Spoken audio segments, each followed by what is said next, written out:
दोस्तों जैसा कि आपने थंबनेल में देखा कि आपका अगर स्टार डेल्टा स्टार्टर ख़राब हो जाता है, उस कंडीशन में सिर्फ 2 कॉन्टैक्टर लगा करके आप अपनी मोटर को चला सकते हो।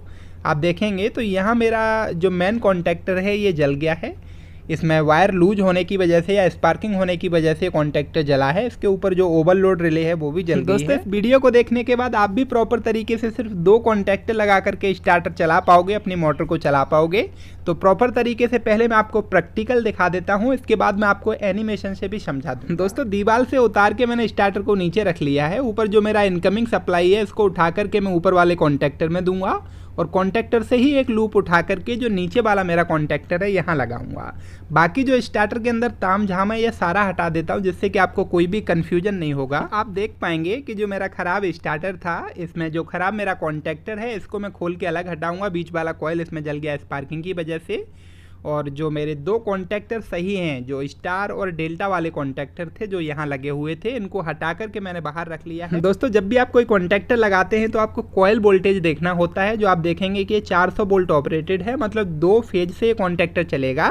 फेज टू फेज देना होगा इसके दोनों टर्मिनल पर। दोस्तों आपको प्रैक्टिकल कनेक्शन में दिखा देता हूँ। आप देखेंगे जहाँ मेरा कॉन्टैक्टर लगा है इसके ऊपर मैंने R/B तीनों फेज कनेक्ट कर दिए हैं इनपुट साइड में।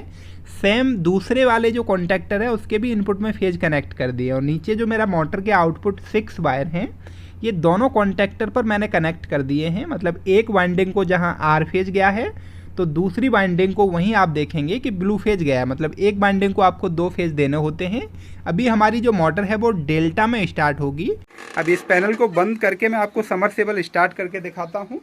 यहाँ आप देखेंगे कि जो आपकी पावर सप्लाई है वो आपका 400 समथिंग वोल्टेज आ रहा है। अगर आप चेंज करना चाहते हैं तो यहाँ से इसको चेंज करके भी देख सकते हैं। तीनों R/V वायरिंग के अंदर जो फेज हैं।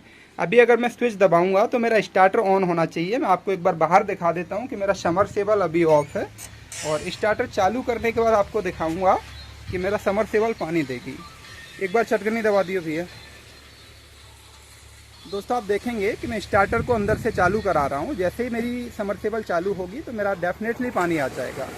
तो देख सकते हैं आप 2 ही कॉन्टैक्टर के अंदर मैंने अपनी समरसेबल को स्टार्ट कर लिया है। दोस्तों एनिमेशन से कनेक्शन समझना बहुत आसान है। जैसा मैंने अभी आपको प्रैक्टिकल में दिखाया था एज इट इज यहाँ पर मैंने आपको 2 कॉन्टैक्टर दिखाए हैं। नीचे यहाँ पर मोटर के टर्मिनल मैंने यूज किए हैं। ऊपर मेरे जो R/B 3 टर्मिनल हैं, तो R/B टर्मिनल से मैं पावर को उठा करके एक कॉन्टैक्टर के इधर इनपुट सप्लाई में कनेक्ट कर दूंगा, मतलब जो इनपुट टर्मिनल है।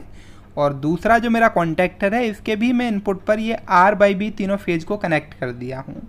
अब नीचे जो मेरा मोटर है इसके ऊपर भी मैं अपना R/B तीनों फेज कनेक्ट करूँगा। यहाँ आप देखेंगे कि जो मेरी मोटर की वाइंडिंग के सिरे हैं वो मैंने यहाँ अलग अलग आपको दिखाए हैं। अगर आप और अच्छे तरीके से मोटर के टर्मिनल को समझना चाहते हैं तो इधर आई बटन पर मैं एक लिंक दे दूंगा, जिसके ऊपर मैंने बहुत ही डेडिकेटेड वीडियो बनाया हुआ है।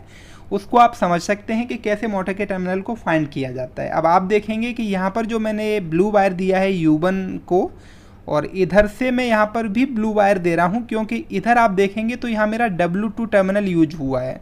मतलब ये वाइंडिंग का दूसरा सिरा है और ये वाइंडिंग का दूसरा सिरा है। तो आमने सामने सेम फेज होने से कोई फ़र्क नहीं पड़ने वाला है। वाइंडिंग के दोनों सिरे बिल्कुल अलग अलग हैं। तो आप चाहें तो मेरी एक पुरानी वीडियो देख सकते हैं, बहुत ही डेडिकेटेड वीडियो है। इसी तरीके से हम ये दोनों वायर भी यहाँ कनेक्ट कर देंगे। ये तो हमारा पावर वायरिंग हो गया। अब मैं आपको कंट्रोल वायरिंग दिखा देता हूँ कि कंट्रोल वायरिंग समझने के लिए हमें क्या करना है। तो कंट्रोल वायरिंग समझने के लिए जो मेरे कॉन्टैक्टर हैं, यहाँ कॉन्टैक्टर को मैंने आपको दिखाया था कि A1 और A2 2 टर्मिनल होते हैं। तो यहाँ पर मैं अभी आपको समझाने के लिए 2 टर्मिनल यूज कर ले रहा हूँ। और जो मेरा एक रेड वायर है यहाँ से एक वायर उठाऊँगा, लेकिन उससे पहले मेरे इन स्टार्टर को चालू बंद करने के लिए यहाँ पर एक मैं स्विच यूज कर रहा हूँ। और मेरा जो कॉन्टैक्टर के जो 4 टर्मिनल हैं, मतलब 2-2 टर्मिनल हैं, इनमें एक तरफ मैं डायरेक्ट एक फेज कनेक्ट कर दूंगा और दूसरे टर्मिनल पर भी मैं डायरेक्ट फेज कनेक्ट कर दूंगा।